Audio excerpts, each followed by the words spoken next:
नमस्कार, आप देख रहे हैं हिंदुस्तान मेल न्यूज और आइए रुक करते हैं आज की खबरों की ओर। जिले में कोरोना पर नियंत्रण, लक्षण वाले मरीज बेहद कम। शहर में द्वारकापुरी थाने पर पदस्थ आरक्षक ने स्वयं को गोली मारकर की खुदकुशी। आरक्षक का नाम अनुराग सिंह ही बताया जा रहा है। इंदौर क्राइम ब्रांच द्वारा 1 करोड़ 69 लाख की धोखाधड़ी करने वाले दलाल को किया गिरफ्तार। महाराष्ट्र के ठाणे थाना क्षेत्र से किया गिरफ्तार। मोहर्रम जुलूस में फिलिस्तीन के समर्थन में पोस्टर, विहिप ने जताया विरोध। अनवर कादरी की फरारी पर भाजपा ने उठाया सवाल। सुमित मिश्रा बोले, कांग्रेस नेताओं के संरक्षण में छिपा है आरोपी। मेधावी छात्रों को मिला लैपटॉप के लिए प्रोत्साहन राशि का तोहफा। इंदौर में 5,312 विद्यार्थियों को बांटे गए 13.28 करोड़ रुपए। सीएमएचओ डॉक्टर माधव हसानी ने जानकारी दी है कि जिले में कोरोना के मामले लगातार नियंत्रण में हैं। जो केस सामने आ रहे हैं उनमें से अधिकांश ऑपरेशन से पहले जांच में मिल रहे हैं। लक्षण वाले मरीजों की संख्या बहुत कम है। पिछले हफ्तों में रोजाना 3 से 5 केस ही आ रहे हैं। इतनी बड़ी आबादी में यह स्थिति सामान्य मानी जा सकती है।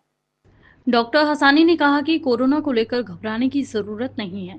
विशेष रूप से बुजुर्ग, शुगर व डायबिटीज के मरीज सावधानी बरतें और भीड़-भाड़ वाली जगहों से बचें। अब तक जिले में करीब 250 केस रिपोर्ट हुए हैं, जिनमें से 35 से 40 मरीज घर पर ही आइसोलेशन में हैं। सभी को 7 दिन बाद डिस्चार्ज किया जाएगा। पिछले महीने कोरोना से केवल एक मौत दर्ज की गई है। इस महीने में 2 दिन बीत चुके हैं और अब तक कोई नया मामला सामने नहीं आया है। देखिए, कोरोना को लेके अपडेट ये है कि मैं लगातार कहता आ रहा हूँ कि कोरोना केवल जो ज़्यादातर हमारे जो प्रकरण आ रहे थे वो प्री ऑपरेटिव जो प्रोटोकॉल के तहत टेस्टिंग हो रही थी उसमें आ रहे थे। लक्षणों वाले कोरोना के रोगी बहुत कम थे और अभी भी आप लगातार देखेंगे पिछले एक हफ्ते में 3 से 4, 4 से 5 या वापस 3 इस तरह के रोगी पॉजिटिव आ रहे हैं। और इतनी बड़ी आबादी में ये किसी भी बीमारी के लिए एक सामान्य लक्षण है। कोई ऐसा नहीं लगता कि कोई अलग से प्रकोप फैला हुआ है। तो मैं लगातार बोल रहा हूँ कि कोरोना को लेके कोई डरने वाली स्थिति नहीं है। और जो भी हमारे बुजुर्ग हैं जिनके साथ में कोमार्बिडिटीज़ हैं, शक्कर की बीमारी, ब्लड प्रेशर की शिकायत, उनको थोड़े सावधान रहने की ज़रूरत है। वो अनावश्यक रूप से भीड़ भरी जगहों पे ना जाएं। कितने केस हो गए टोटल? अभी तक करीब 250 के लगभग केस हुए हैं और अभी एक्टिव केसेस की संख्या 35-40 के करीब है। और उसमें से कोई भी मरीज़ अस्पतालों में भर्ती नहीं है, सभी होम आइसोलेशन में है और सबको हम 7 दिन बाद डिस्चार्ज कर दे रहे हैं। किसी की मौत, कितनी मौतें? देखिए, अभी तक इंदौर की इस जो पिछले महीने में है एक मौत रिकॉर्ड हुई है। अभी इस महीने में तो आज दूसरा ही दिन है, अभी तक कोई मृत्यु नहीं है।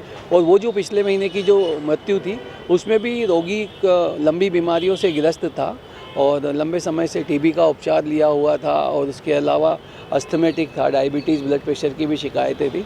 तो कोमार्बिडिटीज़ के कारण उसको थोड़ी सी समस्याएं हुई थी और उसके अलावा उसने विभिन्न प्राइवेट अस्पतालों में उपचार लेने के पश्चात वो इंदौर रेफ़र हुए थे और यहाँ पे उनकी डेथ हुई थी। संक्रमित जो मरीज आ रहे क्या वैक्सीनेटेड है?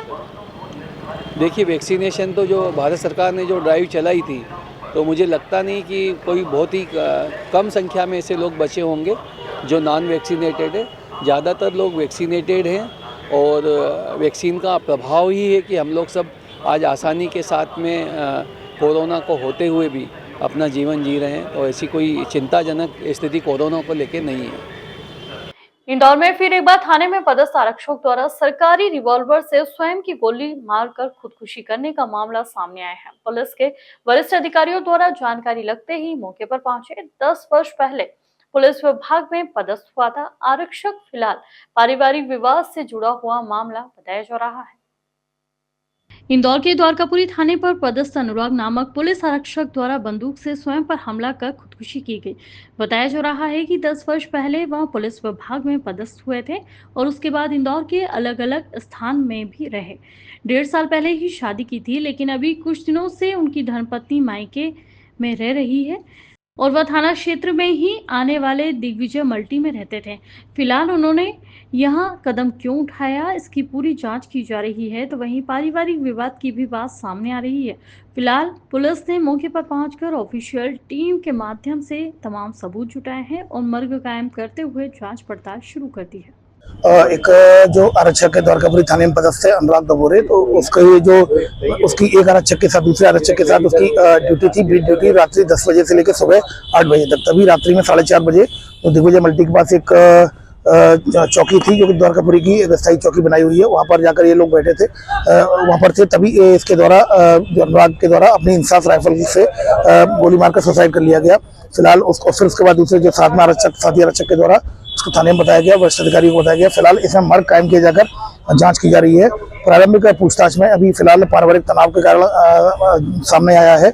अभी इसमें और जांच की जाएगी और जो स्टेटमेंट दर्ज किया जाकर मृत्यु का सही कारण पता चलेगा। तथ्यों के आधार पर वैधानिक कार्रवाई की जाएगी। तो ऐसा बताया जा रहा है कि फोन करा था ड्यूटी पर आने के लिए और वर्कलोड की बात सामने आ रही है कि परेशान किया जा रहा है। नहीं, इस तरह की अभी कोई बात सामने नहीं आई है। रात्रि को 10 बजे से सुबह 8 बजे तक की उनकी बीट ड्यूटी थी और लगभग 4:30 बजे के करीब वो अपने चौकी जो दिग्विजय मल्टी के पास चौकी में दोनों बैठे हुए, तभी इसके द्वारा इंसाफ से फिलहाल सुसाइड कर लिया गया। अभी फिलहाल पारिवारिक तनाव के कारण समझ में आ रहा है, लेकिन अभी भी पूरी स्पष्ट रूप से कुछ नहीं कहा जा सकता। मर्ग जांच में सब परिजनों के कथन ले जाने के बाद मृत्यु के असली कारण का पता चलेगा। इंदौर में एक बार फिर कई कपड़ा व्यापारियों के साथ धोखाधड़ी करने के मामले में क्राइम ब्रांच ने महाराष्ट्र के एक दलाल को गिरफ्तार किया है, जिस पर आरोप है कि उसने अपने साथी के साथ मिलकर शहर के कई कपड़ा व्यापारियों से 1,69,00,000 रुपए की धोखाधड़ी की वारदात को अंजाम दिया है। एडिशनल डीसीपी राजेश दंडोतिया के मुताबिक किरीट चड़ेजा उर्फ कार्तिक उम्र 40 वर्ष निवासी गुजरात को महाराष्ट्र से गिरफ्तार किया गया है, जिस पर गुडवाइफ फर्म संचालक मुकेश वैन और अन्य रेडीमेड कपड़ा व्यापारियों के द्वारा शिकायत की गई थी। जुलाई अगस्त 2024 की अवधि में दलाल आरोपी अशोक नारायण गोपलानी तथा साथ ही आरोपी कीर्ति भाई ने संपर्क कर कहा कि आरोपी की firm Shri Indreshwar textile agency, जिसका office Krishna complex guest house road Indore पर है, आरोपी अशोक कोपलानी व कार्तिक भाई ने शिकायतकर्ताओं के कार्यालय पर आकर कहा कि हम आपको बाहर के व्यापारियों से आपका ऑर्डर दिलवाएंगे, जिसका पेमेंट 30 से 45 दिन में मिल जाएगा। आरोपीगण बाहर के व्यापारियों को पहले अपने ऑफिस पर बुलाते थे तथा उसके बाद रेडीमेड कपड़ा व्यापारियों के यहां पर ऑर्डर दिलाने के लिए लेकर जाते थे। एवं आरोपी ने कहा कि हम आपको जिन भी व्यापारियों से ऑर्डर दिलवाएंगे वे सभी विश्वसनीय और भरोसेमंद हैं तथा आवेदकों को उनका पेमेंट समय पर मिल जाएगा। आरोपियों की बातों पर विश्वास कर शिकायतकर्ताओं की फर्म उनके बताए व्यापारियों से व्यापार करने के लिए राजी हो गई। दलाल आरोपियों के द्वारा कई शिकायतकर्ताओं ने 1,69,96,876 कीमत का रेडीमेड कपड़ों का माल आरोपियों के द्वारा दिलवाया था, लेकिन उसके बाद संपर्क नहीं किया गया और इसके बाद क्राइम ब्रांच पूरे मामले में जांच पड़ताल कर रही है। जैसा फरियादी जो कि मुकेश जैन है, जो कि रेडीमेड के इनकी एक फर्म है, इस तरह के उनके मुकेश जैन के साथ अन्य लगभग 10 से 12 आवेदक थे, जिनके द्वारा ये बताया गया कि एक इसमें दो व्यक्ति थे जो कि दलाल, एक अशोक और दूसरा कार्तिक, ये 2 दलाल हमारे पास आए। इनके द्वारा बताया गया कि हम आपको महाराष्ट्र और हैदराबाद में अच्छे ऑर्डर दिलवाएंगे और काफी अच्छी विश्वसनीय कंपनी है जिसमें आपको पेमेंट भी मिल जाएगा। और इस तरह से लगभग इनको धीरे में इनको विश्वास कराया गया और इनके लगभग 1,69,00,000 के जो कि रेडीमेड का जो उनको ऑर्डर उनको दिलवा दिया गया। उसके बाद जब इनको पेमेंट नहीं मिला तब इनके द्वारा इनको फोन लगाया तो उन्होंने फोन उठाना बंद किया और जब इनसे मिलने गए तो ये सब लोग वहां से भाग गए, कोई भी नहीं मिला। तो इस पर से 1,69,00,000 की इनके द्वारा ठगी की गई है। तो मुकेश जैन एवं अन्य फर्म संचालकों की रिपोर्ट पर से धोखाधड़ी की विभिन्न धाराओं में केस रजिस्टर किया गया और इन्वेस्टिगेशन लिया गया। इन्वेस्टिगेशन में आई हुई तथ्यों के आधार पर अशोक और दोनों कार्तिक को आरोपी बनाया गया। इसी तारतम्य में सूचना मिली थी कि जो वर्तमान में जो आरोपी कार्तिक और कीर्ति भाई है वो गुजरात का मूलतः रहने वाला लेकिन महाराष्ट्र में है, तो महाराष्ट्र में टीम रवाना की गई मुंबई में और मुंबई में टीम रवाना की गई तो उस पर कार्तिक को गिरफ्तार कर लिया गया है। फिलहाल उसमें दूसरा आरोपी फरार है, तो जल्दी उसकी गिरफ्तारी की जाएगी। मुहर्रम से पहले इंदौर के नजदीक महू कस्बे में निकले एक जुलूस के दौरान फिलिस्तीन के समर्थन में पोस्टर दिखाई दिए। पत्ती बाजार क्षेत्र में निकाले गए इस जुलूस में फ्री फिलिस्तीन के नारे लिखे पोस्टर लगे हुए थे। मामले की जानकारी मिलते ही मौके पर पुलिस पहुंची और पुलिस ने तुरंत पोस्टर हटवा दिया। इस घटनाक्रम के बाद हिंदू संगठनों ने विरोध दर्ज कराया है। विश्व हिंदू परिषद के पदाधिकारियों ने इसे देश विरोधी सोच का प्रतीक बताया है और ऐसे आयोजनों पर कड़ी कार्रवाई की मांग की है। विश्व हिंदू परिषद के पदाधिकारी संतोष शर्मा ने कहा कि ये लोग खाते इस देश का है और समर्थन कहीं और का। अगर मुहर्रम के जुलूस में इस तरह के पोस्टर लगते हैं तो ऐसे जुलूसों पर प्रतिबंध लगा देना चाहिए। ये कट्टरपंथी सोच है, देश को बांटने वाली मानसिकता है। ऐसे लोगों पर देशद्रोह का मुकदमा दर्ज होना चाहिए। हिंदू संगठनों ने प्रशासन से मांग की है कि ऐसे किसी भी धार्मिक आयोजन में देश विरोधी पोस्टर्स और नारों पर पूरी तरह से पाबंदी लगाई जाए। दुर्भाग्य भारत का दुर्भाग्य है कि ये परिवर्तित हिंदू जो अपने आप को मुसलमान कहते और कट्टर कहते, वो एक दूसरे देश का यहाँ पर मुसलमानों की आज़ादी के लिए पोस्टर लगा रहे हैं। इससे बड़ा दुर्भाग्य भारत का क्या हो सकता है। इन्होंने कभी हिंदुओं के लिए पोस्टर लगाया? हिंदुओं पर जो अत्याचार पूरे देश में और पूरे विश्व में हो रहा है, जो देखने को मिल रहा है बांग्लादेश में, पाकिस्तान में, अन्य देशों में, इन्होंने कभी पोस्टर लगाया?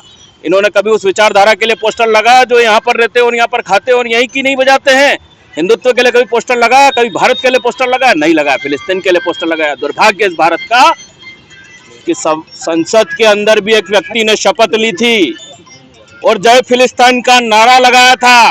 तब मुझे लगता है यदि सरकार वहां पर उस पर कड़ा कदम उठाती और एक्शन लेती तो निश्चित तौर पर ऐसे पोस्टर इस देश के अंदर नहीं दिखाई देते, क्योंकि मुस्लिमों को सिर्फ मुसलमान दिख रहे हैं और यह कट्टरपंथ जो चल रहा है ये गलत है। फिलिस्तीन का जो पोस्टर इस देश में लगाकर ये मुहर्रम के जो इनके जुलूस निकाल रहे हैं, संदेश क्या देना चाहते हैं? इन्हें वो मोहसिन नहीं दिखता है जिन्होंने हमारी बहन बेटियों के साथ यहाँ पर क्या किया? यहाँ इंदौर के अंदर इन्हें वो व्यक्ति नहीं दिखता है जो हमारी बेटियों को ड्रग्स दे रहा है, लव जिहाद चल रहा है, जो धर्म को, भारत के हिंदुओं को गालियां दे रहा है।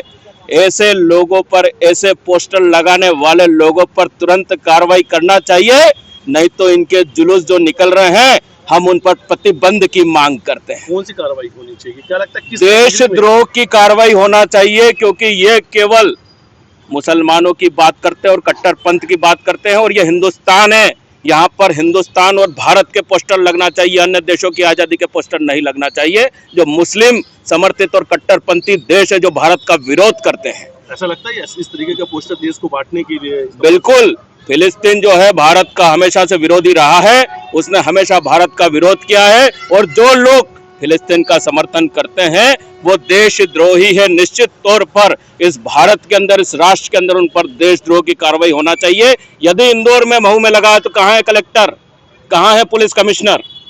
यदि स्वच्छ प्रणाली अगर दिखाना चाहते हैं प्रशासन और शासन तो निश्चित तौर पर ऐसे लोगों पर कार्रवाई करे, इनके जुलूस को रोके और उस व्यवस्था को बंद करे जो इस राष्ट्र के विरोध में जो राष्ट्र आवाज उठा रहे हैं। इसको लेकर आप कुछ करेंगे?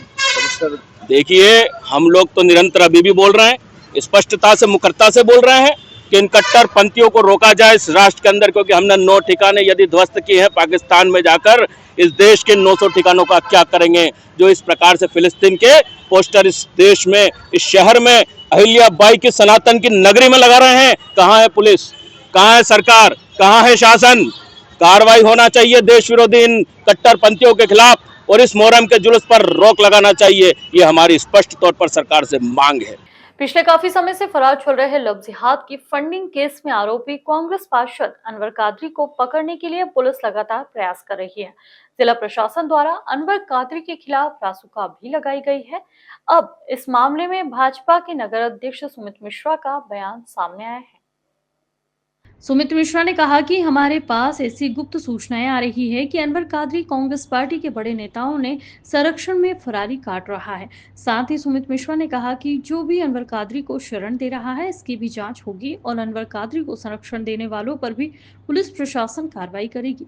सुमित मिश्रा ने कहा कि अनवर कादरी को पकड़ने के लिए पुलिस प्रशासन हर संभव प्रयास कर रहा है और जिस बिल में भी अनवर कादरी छिपा है उसे बाहर निकाला जाएगा। वहीं अनवर कादरी के मामले में प्रदेश कांग्रेस अध्यक्ष जीतू पटवारी की चुप्पी पर भी सुमित मिश्रा ने सवाल उठाए हैं। सुमित मिश्रा ने कहा कि प्रदेश कांग्रेस अध्यक्ष जीतू पटवारी इस मामले में मौन रहकर उसका समर्थन कर रहे हैं। उन्होंने अनवर कादरी के मामले में जीतू पटवारी से अपना अभिमत स्पष्ट करने की मांग की है। पुलिस प्रशासन उनको पकड़ने के लिए हर संभव प्रयास कर रहा है और जहां भी छुपा है जिस भी बिल में, उस बिल से निकालने के लिए भी सरकार ने, जिला प्रशासन ने इनामी राशि घोषित की है और ऐसे किसी भी लव जिहादी को शरण देने वाले निश्चित तौर पर जिस दिन भी अनवर पकड़ा जाएगा उस दिन उससे पूछताछ में ये बात भी जिला प्रशासन सामने लाने का करेगा कि इतने दिन उसने कहां पर और किस किस घरों पर जाकर फरारी काटी। इस विषय पर भी जांच के बिंदु काम करेंगे। ये संभाग आयुक्त के पास पावर रहता है कि पार्षदी से बेदखल किया जाए, तो आप लोगों ने क्या इसकी कोई पहल की? संभाग आयुक्त जी ने उस विषय के अंदर माननीय कलेक्टर साहब और माननीय पुलिस कमिश्नर साहब से अपना अभिमत मांग लिया है। मेरी कल माननीय कमिश्नर महोदय से इस विषय पर टेलीफोनिक बात हुई है और उन्होंने कहा है कि इसका अभिमत कलेक्टर और माननीय पुलिस कमिश्नर से उन्हें प्राप्त होते इस पर आगे की कार्रवाई के लिए इसको आगे बढ़ाया जाएगा। कांग्रेस के सभी बड़े नेता जो है इस पूरे मामले पर चुप्पी साधे बैठे, उनकी चुप्पी को लेकर कई सवाल उठ रहे हैं। जब आदमी दोष में होता है तो वो इस प्रकार की चुप्पी साध लेता है। मैं कांग्रेस के प्रदेश अध्यक्ष जीतू पटवारी से पुनः कहना चाहता हूं कि अगर उनमें थोड़ी बहुत भी शर्म बची हो और उन्हें लगता है कि सनातन और हिंदुत्व को बचाने के लिए उन्हें कुछ करना चाहिए तो अनवर डकैत जैसे आताताई और लव जिहादी को संरक्षण प्रदान करने वाले व्यक्ति को तत्काल कांग्रेस से निष्कासित कर उसकी पार्षदी समाप्त करने के लिए भी भारतीय जनता पार्टी के साथ आकर खड़े होना चाहिए। किंतु जीतू पटवारी ऐसा करने की बजाय मौन के माध्यम से उसका समर्थन कर रहे हैं। जीतू पटवारी को इस विषय पर आकर अपना अभिमत स्पष्ट करना चाहिए। क्या पुलिस की नाकामी मानते हैं आप इसमें? जिला प्रशासन हर संभव इसमें प्रयास कर रहा है किंतु कांग्रेस के बड़े नेताओं के संरक्षण में अनवर डकैत अभी अपनी फरारी काट रहा है। ऐसी गुप्त सूचनाएं हमारे पास आ रही हैं और निश्चित तौर पर हमने उसकी जानकारी भी संबंधित पुलिस विभाग को दे दी है। जल्द ही उसको संरक्षण प्रदान करने वाले और लव जिहादी दोनों पकड़ाएंगे। मुख्यमंत्री प्रतिभाशाली विद्यार्थी प्रोत्साहन योजना के अंतर्गत इंदौर जिले में मेधावी छात्रों को लैपटॉप खरीदने के लिए प्रोत्साहन राशि का वितरण किया गया। यह कार्यक्रम शासकीय उत्कृष्ट बाल विनय मंदिर में आयोजित किया गया, जिसमें विद्यार्थियों को प्रतीक स्वरूप 25,000 रुपए के चेक दिए गए। इंदौर जिले में 5,312 मेधावी छात्र हैं जिन्हें लैपटॉप खरीदने के लिए 13 करोड़ 28 लाख रुपए की प्रोत्साहन राशि दी गई। सभी विद्यार्थियों में लैपटॉप को लेकर काफी खुशी है।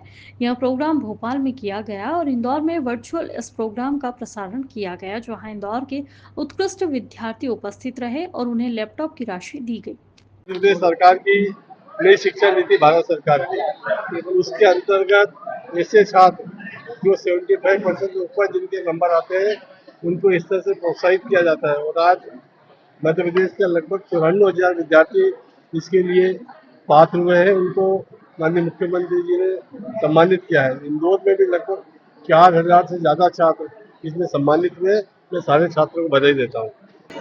मैं आज माननीय मुख्यमंत्री जी को बहुत बहुत बधाई देना चाहूँगी कि उन्होंने बच्चों के लिए आज ये राशि प्रदान की लैपटॉप के लिए 25-25 हज़ार की, उसके लिए बहुत बहुत बधाई देना चाहती हूँ। और सभी बच्चों को भी बहुत बहुत बधाई मेरी तरफ से। और हमारे इंदौर से भी बच्चे गए हैं, उनको वहाँ पर राशि प्रदान की गई, उसके लिए मैं सभी बच्चों को बहुत बधाई देती हूँ और आने वाले उज्जवल भविष्य की कामना करती हूँ। और इस स्कूल से गए हुए सभी बच्चों को भी अच्छे से आगे जाकर और उनसे सीखने को मिले, वो भी आगे जाकर इस योजना का हिस्सा बने। इसी के लिए मैं सभी को बहुत बहुत बधाई देती हूँ और उनके पूरे परिवारजनों को और स्कूल के सभी सर मैडम को भी अच्छे से बधाई देती हूँ। देख रहे हैं कि सरकारी स्कूलों की व्यवस्था काफी अच्छी हो रही है, प्राइवेट स्कूलों की तुलना में सरकारी स्कूल आगे आ रहे हैं। हाँ, ये तो सही बात है कि हमेशा सरकारी स्कूल के बच्चे ही आगे आते हैं, क्योंकि मैं खुद सरकारी स्कूल से पढ़ी हुई हूँ तो मुझे पता है सर। तो मैंने भी सरकारी स्कूल में ही पढ़ाई की और मेरे खुद अपने बेटे को भी मैं सरकारी स्कूल में ही पढ़ाई करवा रही हूँ। इंदौर के एमजीएम मेडिकल कॉलेज के अंतर्गत आने वाले school of excellence for I में चिकित्सकों की नियुक्ति को लेकर लगाई गई याचिका पर मध्य प्रदेश हाईकोर्ट की इंदौर खंडपीठ ने सख्त रुख अपनाया है। दरअसल कोर्ट ने टिप्पणी करते हुए कहा कि यदि किसी अयोग्य व्यक्ति को चिकित्सक पद पर नियुक्ति दी गई है तो उसे आम जनता के इलाज की अनुमति नहीं दी जा सकती। याचिका में मीता जोशी, टीना अग्रवाल और ऋषि गुप्ता की नियुक्ति की योग्यता पर सवाल उठाया गया था। इंदौर हाईकोर्ट ने Madhya Pradesh MGM medical college और डॉक्टर्स को नोटिस देकर 4 सप्ताह में जवाब मांगा। याचिकाकर्ता की ओर से अधिवक्ता अभिनव धनोतकर ने हाईकोर्ट में पक्ष रखा। याचिका में कहा गया कि इन नियुक्तियों में योग्य उम्मीदवारों की अनदेखी करते हुए नियमों की अवहेलना की गई है। याचिकाकर्ता कमल गोस्वामी ने बताया कि 2019 में चिकित्सकों की नियुक्ति को लेकर विज्ञापन जारी किया गया था, लेकिन कुछ लोग पात्र नहीं होने के बावजूद उनकी नियुक्ति की गई थी। इसको लेकर उन्होंने तमाम जानकारियां जुटाई और इसको लेकर हाई कोर्ट में याचिका दाखिल की। देखिए, अभी तरुण राठी जी आयुक्त महोदय ने मुझे बुलाया था। उस दिन समय देके 11 बजे मैं भोपाल गया था। उसके बाद मुलाकात होने के बाद में हाई कोर्ट में मैंने याचिका दायर की थी। तो मेरे जो वकील हैं अभिनव धनोतकर सर, उनके माध्यम से मैंने याचिका दायर की थी। उसमें जो school of excellence for I है, इसमें 5 डॉक्टरों की नियुक्ति अवैध की गई थी। उसमें डॉक्टर प्रतीक व्यास जो संचालक पद पे कार्यरत थे, एवं प्रोफेसर, उनकी पत्नी डॉक्टर सरदनी व्यास, डॉक्टर मीता जोशी, डॉक्टर टीना अग्रवाल और डॉक्टर ऋषि गुप्ता, इनकी जो नियुक्ति हुई थी उसमें बहुत सारी विसंगतियाँ थी और योग्यता और अर्हता की कमी थी। इसको लेकर मैंने काफ़ी दिनों से लड़ाई लड़ रहा था और आरटीआई के माध्यम से सारे साक्ष्य सबूत मैंने इकट्ठे किए। उसके बाद मैंने कंप्लेन की, माननीय मुख्यमंत्री जी को की, उप मुख्यमंत्री जी को की, आयुक्त महोदय को, पीएस संदीप यादव जी, सभी को मैंने शिकायत की। और शिकायत करने के बाद में ये चीज़ मानी गई कि हाँ विसंगतियाँ हुई थी। और जो मैंने शिकायत की उसमें डीन महोदय जो थे संजय दीक्षित, उनके द्वारा जांच कमेटी गठित की गई। जांच कमेटी के अध्यक्षा श्रीमती प्रीति रावत मैम के मार्गदर्शन में पूरी रिपोर्ट आई। उसमें विसंगतियों के साथ उन्होंने उल्लेख किया था कि इनके आवेदन भी नहीं है। फिर आयुक्त महोदय ने वापस एक लेटर लिखा और उनके द्वारा 5 बिंदुओं पे जांच की। उनमें भी यही विसंगतियां पाई गई और उनकी योग्यता अर्हता नहीं थी और उनको इसलिए हाईकोर्ट ने सख्त टिप्पणी करते कहा कि जो व्यक्ति अयोग्य हैं वो कैसे इलाज कर सकते हैं, और अगर जो व्यक्ति इलाज कर रहे हैं वो कितना नुकसान हो सकता है आम जनता को, सख्त टिप्पणी करते हुए 4 सप्ताह में उनसे जवाब मांगा गया है। देखिए, सबसे बड़ी बात ये कि जो विज्ञप्ति में लिखा था कि प्रोफेसर होना चाहिए और असिस्टेंट प्रोफेसर, एसोसिएट प्रोफेसर, ये लोग टीचिंग का अनुभव ज़रूरी था जो उसमें लिखा था। लेकिन ये जो लोग नियुक्ति हुई उसमें टीचिंग का अनुभव नहीं पाया गया और साथ ही उनकी योग्यता अर्हता जैसे एमएस होना आवश्यक लिखा गया था, वो डीएनबी को रखा और डीएनबी वहाँ से की जो गवर्नमेंट महाविद्यालय से उनका अनुभव नहीं था और एमसीआई द्वारा डीएनबी की जो डिग्री थी वो मान्यता प्राप्त नहीं थी और पब्लिकेशन कुछ डॉक्टर के नहीं थे। कुछ का कॉर्निया में फॉर्म भरा, उन्होंने एसआरसी पूरी नहीं की और उनका सिलेक्शन कर दिया गया। ऐसे बहुत सारी विसंगतियां थी जो नियुक्ति को लेकर मैंने याचिका दायर की है। कड़ी तपस्या, कड़ी मेहनत के बाद अहम फैसला आया है, इसका श्रेय किसको जाना चाहिए? देखिए, इसका श्रेय जहाँ तक है, आप सही कह रहे हैं, काफ़ी मेहनत और काफ़ी परेशानियों का सामना करना पड़ा, क्योंकि मुझे जिस तरीके से साक्ष्य इकट्ठा करना पड़े उन्होंने मुझे बहुत परेशान किया गया। मुझे यहाँ से डीन द्वारा उस मामले को दबाया गया संजय दीक्षित जी के द्वारा और उन्होंने कागज़ मुझे नहीं दिए। मैं प्रथम अपील में भोपाल गया, वहाँ पे मैंने उनसे निवेदन किया, उसके बाद कुछ कागज़ दिए गए, फिर कुछ कागज़ नहीं दिए गए। मतलब काफ़ी लंबी लड़ाई लड़ी। लेकिन एक चीज़ मैं कहना चाहता हूँ कि सत्य परेशान हो सकता है लेकिन पराजित नहीं। आज जो सत्य की जीत हुई है उसमें मैं इलेक्ट्रॉनिक मीडिया एवं प्रिंट मीडिया और जो भी पत्रकार बंधु हैं उन्होंने मुझे बहुत अच्छा मेरी बात को माना और उन्होंने जिस तरीके से सोशल मीडिया पे इस चीज़ को चलाया उससे मुझे काफ़ी फ़ायदा मिला और इसका श्रेय मैं पत्रकार लोगों को भी देता हूँ और साथ में मेरे से जुड़े हुए जो भी व्यक्ति थे जिन्होंने मुझे सहयोग किया मैं उनका भी श्रेय करता हूँ और भगवान का बहुत शुक्रिया अदा करता हूँ कि मैं एक व्यक्ति अकेला इस भ्रष्टाचार के विरुद्ध में लड़ रहा था। लेकिन आज मुझे ऐसा लग रहा है कि मैं जिस न्यायालय मतलब कहा जा सकता है कि भगवान का मंदिर होता है, वैसा ही सत्यता और अच्छाई के लिए न्यायालय रहता है, वही भगवान की तरह है। और मुझे न्यायाधीश ने जो टिप्पणी की मैं बहुत खुश हूँ। दोनों न्यायाधीशों को बहुत आभार मानता हूँ कि उन्होंने जन भावना को देखते हुए मेरी इस अपील को माना और इनको 4 सप्ताह का जवाब देने का